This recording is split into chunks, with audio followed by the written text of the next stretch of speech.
이제 하나님 말씀을 받겠습니다. 이 시간 우리에게 주시는 하나님 말씀은 역대상 4장 9절에서 10절 말씀입니다. 구약 성경 614쪽쯤에 있습니다. 역대상 4장 9절에서 10절 말씀을 우리 찾으셨으면 오늘은 두 절 말씀이니까 같이 합독하도록 하겠습니다. 우리 다 같이 읽겠습니다. 야베스는 그의 형제보다 귀중한 자라. 그의 어머니가 이름하여 이르되 야베스라 하였으니 이는 내가 수고로이 낳았다 함이었더라. 야베스가 이스라엘 하나님께 아뢰어 이르되 주께서 내게 복을 주시려거든 나의 지역을 넓히시고 주의 손으로 나를 도우사 나로 환난을 벗어나 내게 근심이 없게 하옵소서 하였더니 하나님이 그가 구하는 것을 허락하셨더라. 아멘. 할렐루야.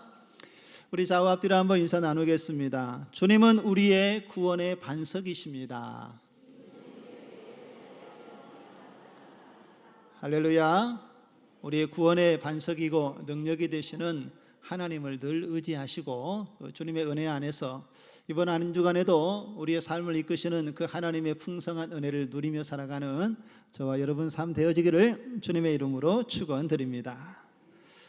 여러분, 오늘은 야베스의 기도로 잘 알려진 우리가 읽은 이 본문의 말씀을 통해서 우리가 어떻게 기도의 지경을 넓혀야 하는지 그 은혜를 함께 나누는 시간을 갖고자 합니다.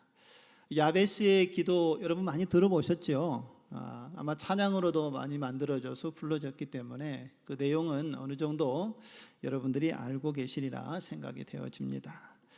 여러분, 성경에 보면은 많은 인물들이 등장을 하지요. 그런 성경의 인물들은 우리가 어떻게 알 수가 있습니까? 성경에서 여러 인물들이 행했던 업적이나 그의 행적을 통해서 그 인물이 누구인지 우리의 기억 속에 남아있는 것을 볼 수가 있습니다. 그런데 오늘 본문에 소개지고 있는 한 사람, 이 야베스는 조금 특이합니다. 그가 행했던 행적, 업적들은 아무것도 기록이 되어져 있지 않습니다. 오직 그가 하나님께 드렸던 이 기도로 기억되어지는 사람이 오늘 야베스라는 사람입니다. 그러면 대체 이 야베스라는 사람은 어떤 사람이었을까요? 오늘 우리가 읽은 역대상 성경 전체의 말씀은요, 이스라엘 백성들의 족보와 그 역사에 대해서 말씀을 하고 있는 내용입니다. 1장에서 9장까지는 이스라엘의 족보, 아담에서부터 그 이름들이 쭉 기록이 되어져 있고요. 그리고 10장부터 마지막 29장까지는 다윗의 행적에 대해서 상세하게 기록이 되어져 있습니다. 근데 오늘 본문을 우리가 읽었던 역대상 4장에는 유다의 후손들에 대해서, 유다의 지파에 대해서 그 자손의 계보들을 이야기하고 있는데, 좀 특이한 것은 그 유다의 후손들의 계보를 한 사람 한 사람 이야기하다가 그 기록을 잠시 멈춥니다. 그리고 야베스라는 인물에 대해서 아주 짧게 소개를 해주고 있는 것이 오늘 읽었던 본문의 말씀입니다. 야베스는 그러면 그 짧은 본문 속에서 우리가 누구인지 그 정보를 좀 찾아보면 그는 유다 지파 후손이었던 것을 알 수가 있고요. 중요한 논점은 유다의 삶의 시작부터 그의 삶이 매우 공공하고 어려운 삶을 시작했던 사람이었던 것을 볼 수가 있습니다. 그것을 어디에서 알 수 있는가 하면요, 그 야베스라는 이름을 통해서 우리가 알 수가 있습니다. 여러분, 야베스라는 이 이름의 뜻은 슬픔, 고통, 이런 의미를 가지고 있습니다.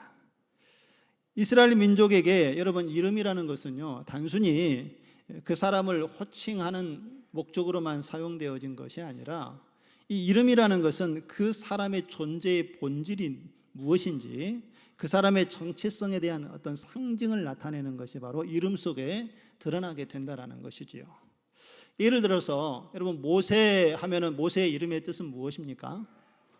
물에서 건져냈다, 이런 의미가 있지요. 모세가 물 위에 둥둥 띄어졌을 때에 바로 공주의 딸에게 발견되면서 그 바구니 속에 모세를 건져 올렸다, 물에서 건졌다 해서 그의 이름이 모세로 이름이 붙여졌습니다.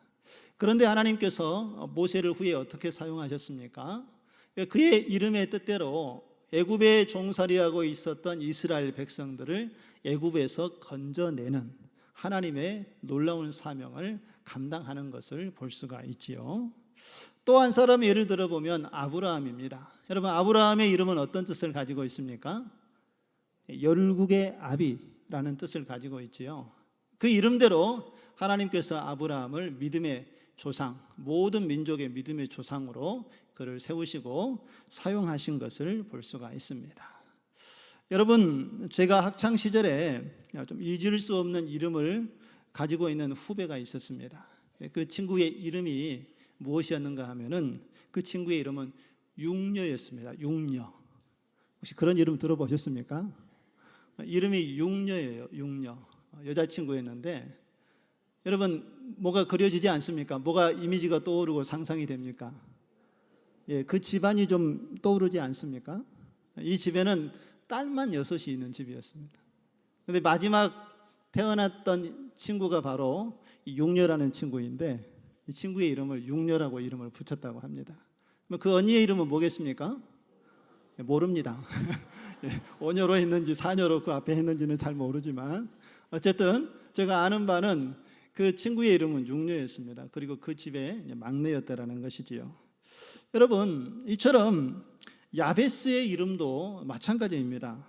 오늘 우리가 읽은 9절 말씀 후반부에 보시면 그의 이름이 지어진 그 배경에 대해서 설명을 해주고 있습니다. 짧지만 한번 우리가 살펴보시면 그의 어머니가 이름하여 이르되, 이름을 뭐라고 지었습니까? 야베스라 하였으니 이는 내가 수고로이 낳았다 함이었더라 라고 이렇게 소개가 되어지고 있지요. 그의 어머니가 이 아이를 낳고 아이의 이름을 야베스라고 붙였는데 아마도 그때의 그 어머니의 상황과 환경이 매우 고통스럽고 어려운 환경이었던 것으로 추정이 되어집니다. 그래서 그 어머니가 그 당한 상황 속에서 그 아이를 얻었을 때에 그 상황을 아이의 이름으로 표현을 한 것 같습니다. 그래서 그의 이름을 야베스라라고 이렇게 이름을 지었다라는 것이지요. 그런데 여러분 한번 상상을 해보시죠. 이 야베스가 이름의 뜻이 뭐라고요? 슬픔, 고통이라는 이름의 뜻입니다. 그러니까 우리말로 표현하면은 이 야베스의 이름은 김고통 부를 때마다 김슬픔 이렇게 불려진다라는 거예요. 여러분, 그 이야기를 들을 때마다, 자기의 이름을 들을 때마다 평생 이 고통이라는 단어가 자신의 삶을 떠나지 않는 삶을 어렸을 때부터 야베스가 경험을 하지 않았겠습니까? 얼마나 그의 인생이 어렵고 또 고통의 나날로 그의 삶 가운데 비춰지지 않았겠습니까? 그러나 여러분, 이 야베스는요, 자신이 처해 있는 그러한 환경과 상황에 얽매이지 아니하고 그 고통의 굴레를 그대로 받아들이지 않고 하나님께 기도하면서 새로운 길을 열어갔던 것을 오늘 우리에게 보여주고 있습니다.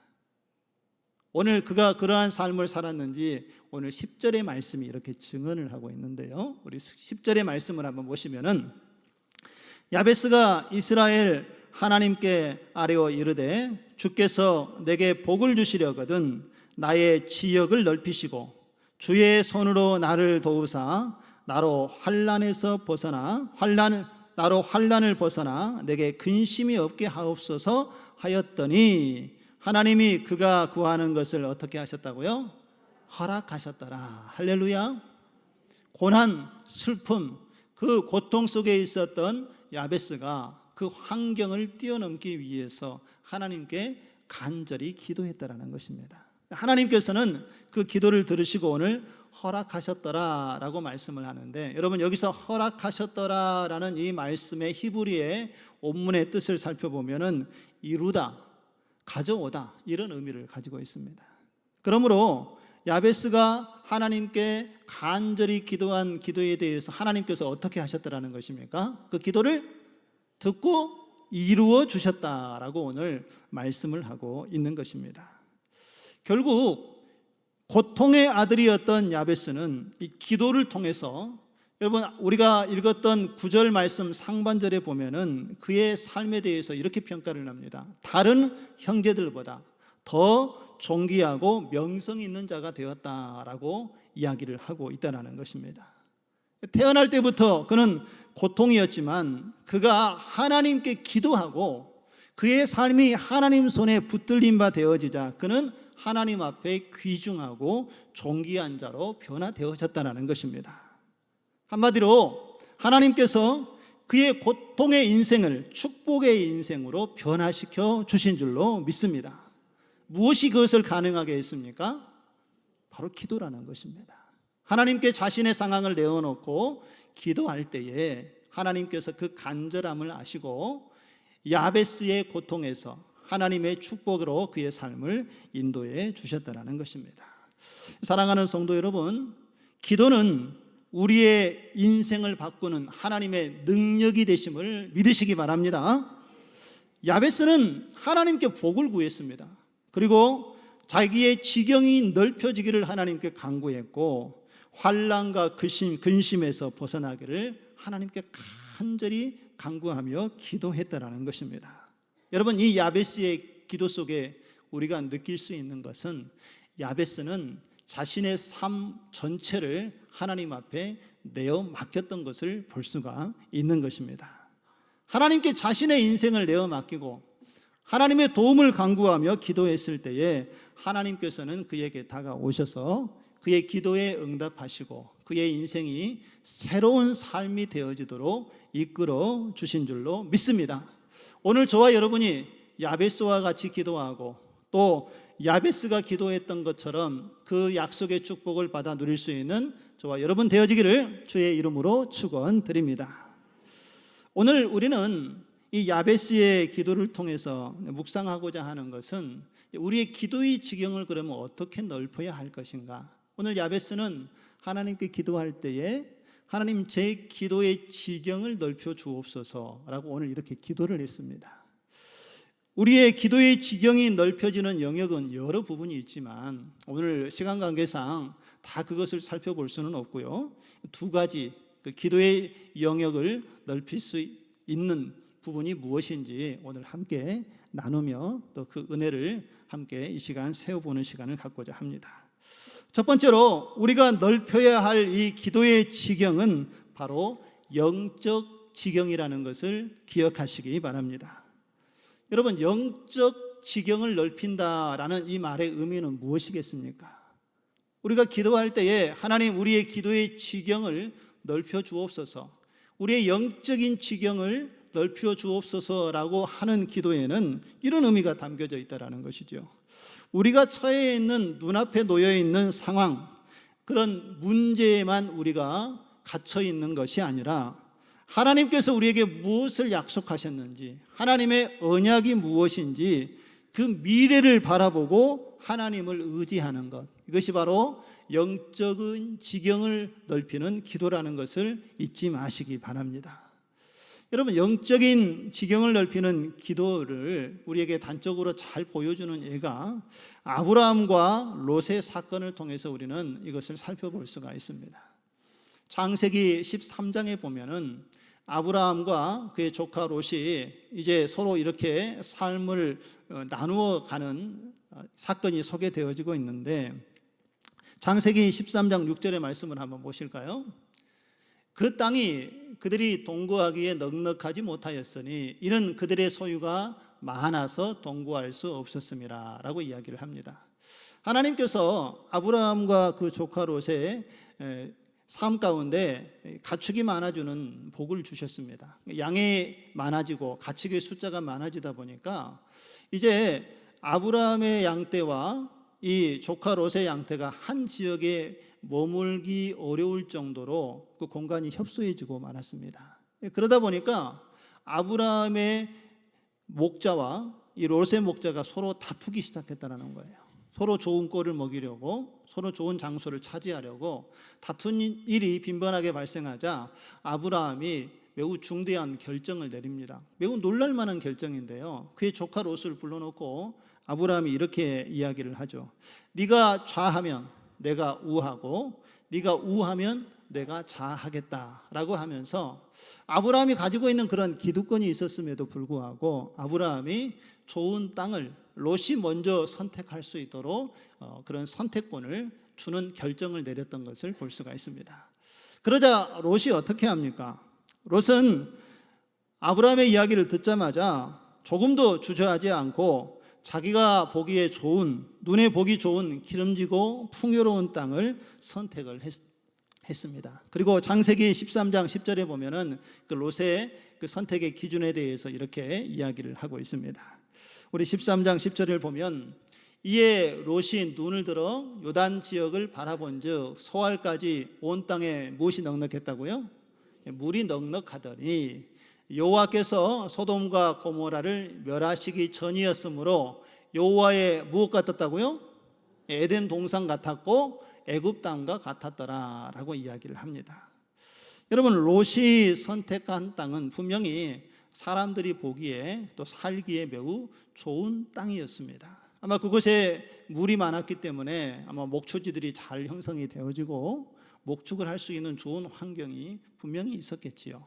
그래서 롯은 눈에 보이는 대로 그 좋은 땅을 선택을 했습니다.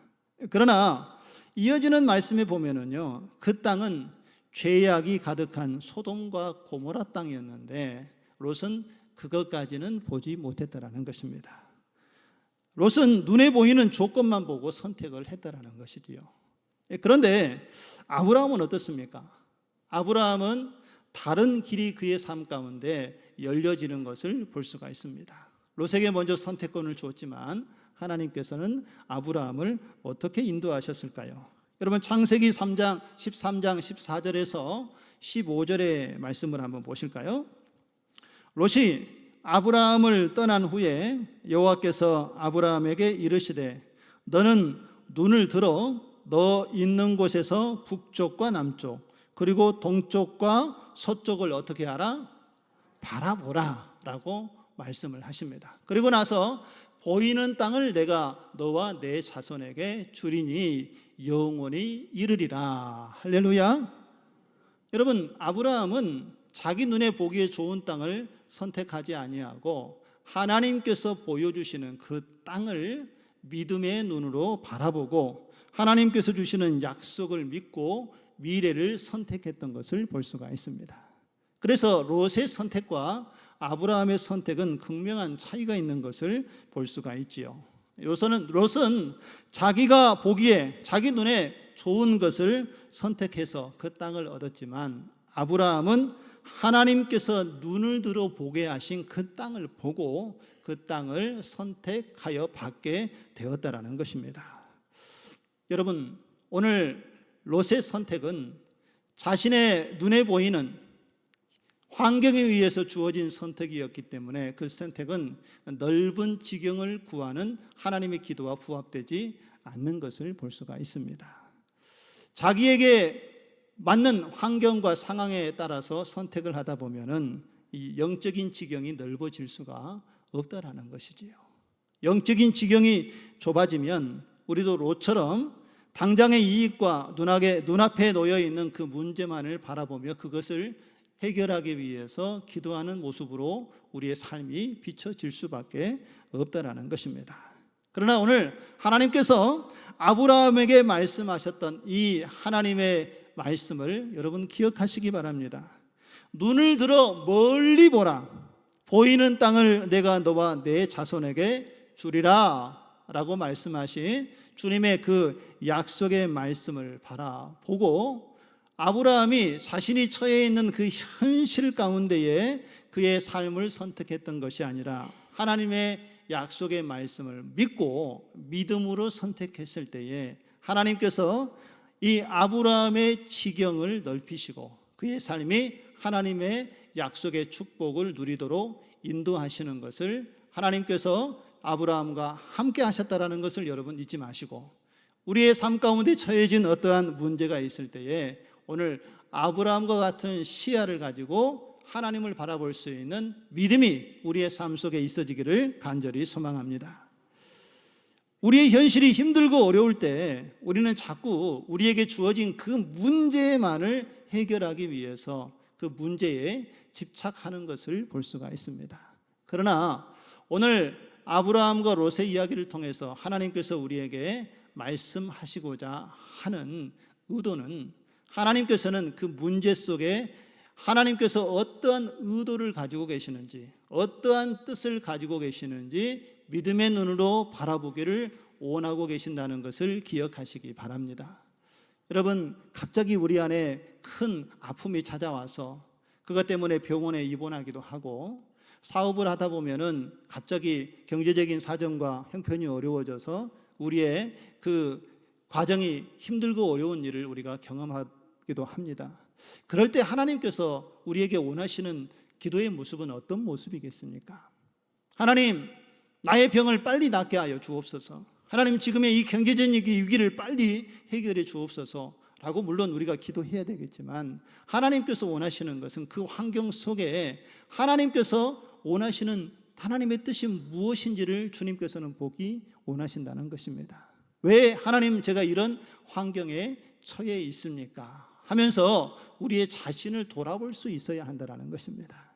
혹여나 내 삶의 하나님의 말씀에 순종하지 못하고 내 욕심과 정욕대로 살아가다가 내가 하나님의 뜻을 어긴 일이 있지는 않았는지, 그러한 모습을 하나님께서 깨닫게 하기 위해서 때로는 그러한 어려움이 우리에게 찾아오기도 하고, 그렇지 않는 가운데에 하나님께서는 우리를 조금 더 단련하고 또 연단하기 위하여서 그러한 환경을 우리에게 허락하실 때도 있습니다.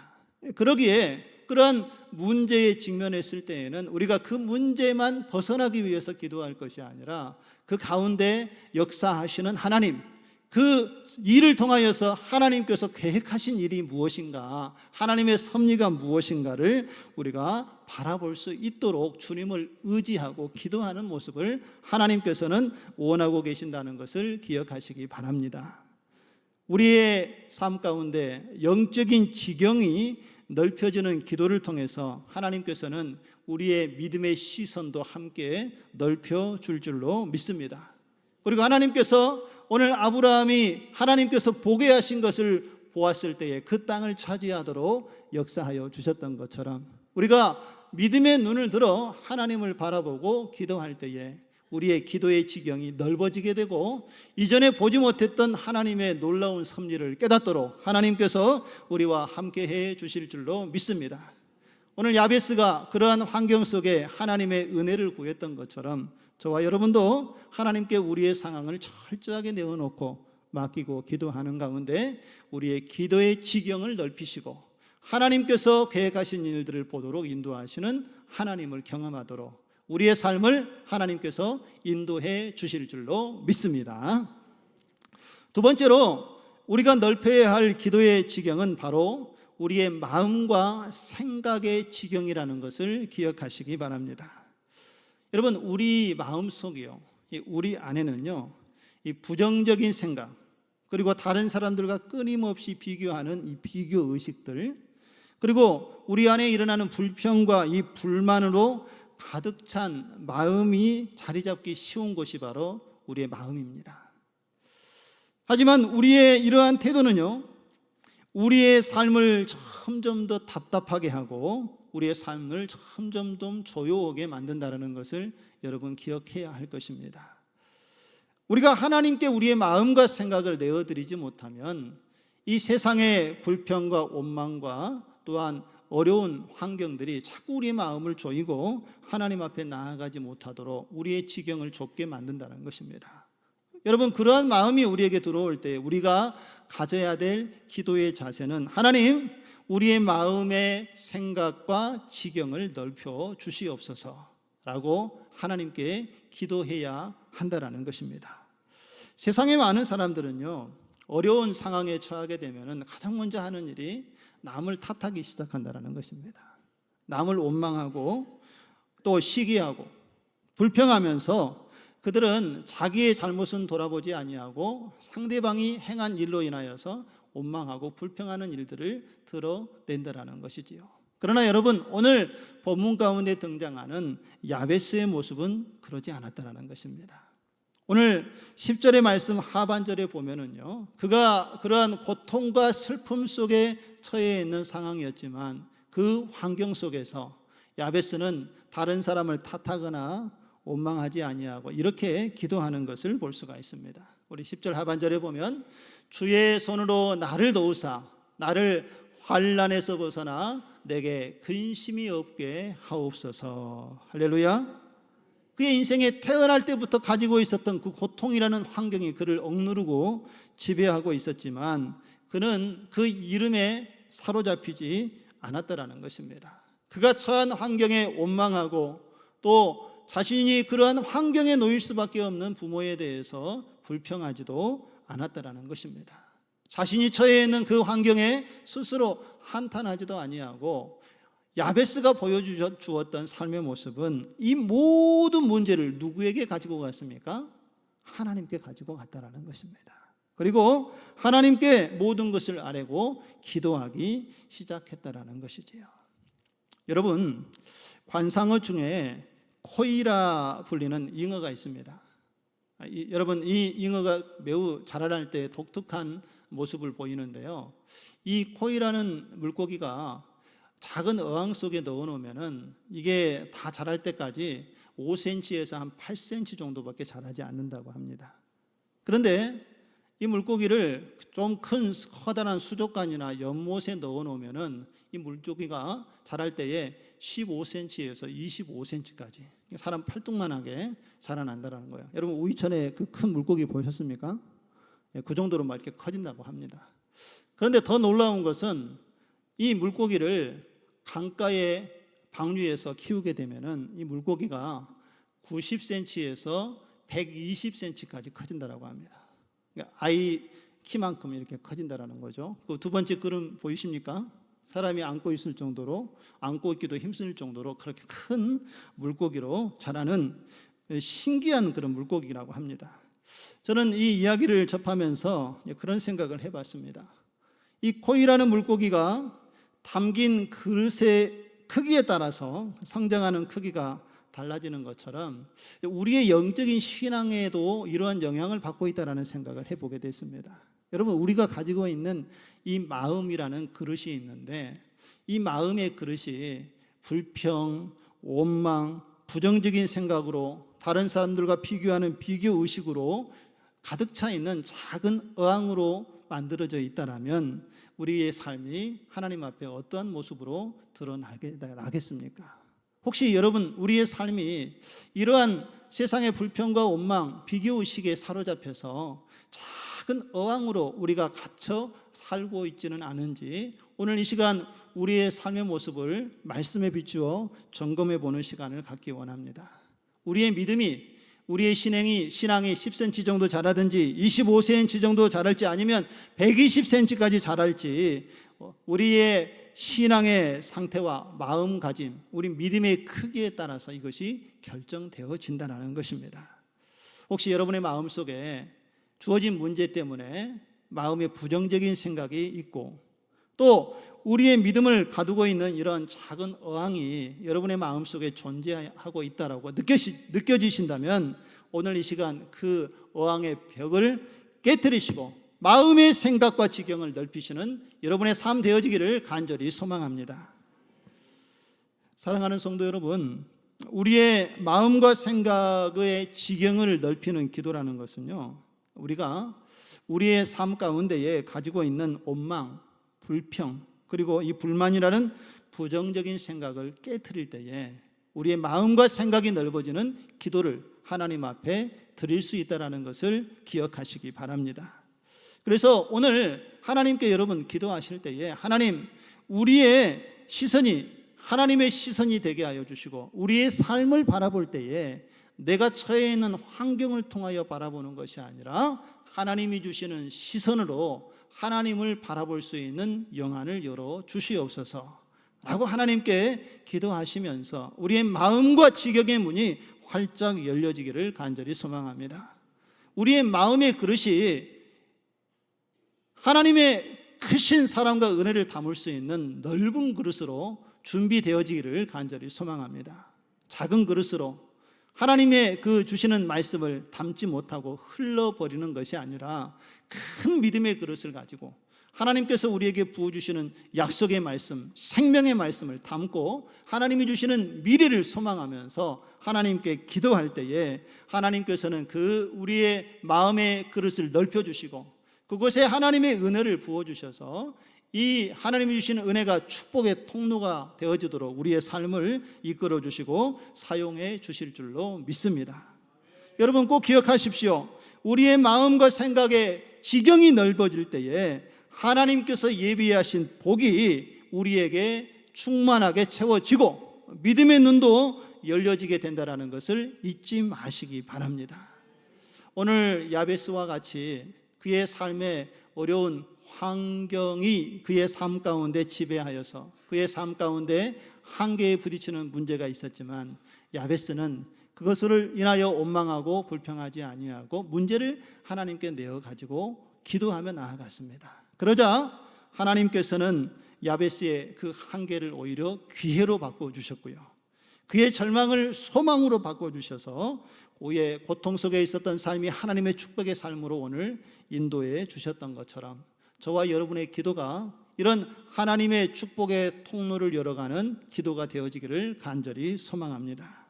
우리의 삶 가운데에 하나님 오늘 우리의 영적인 지경을 열어주시옵시고 우리의 마음과 생각의 지경을 열어주셔서 오늘 하나님께서 주시는 약속의 말씀을 우리 마음속에 다 담을 수 있는 큰 그릇 되게 하여 주시옵시고 그 약속의 축복을 하나님 안에서 누리고 하나님께서 주시는 그것을 흘러보낼 수 있는 저와 여러분의 삶 되어지기를 주님의 이름으로 축원드립니다.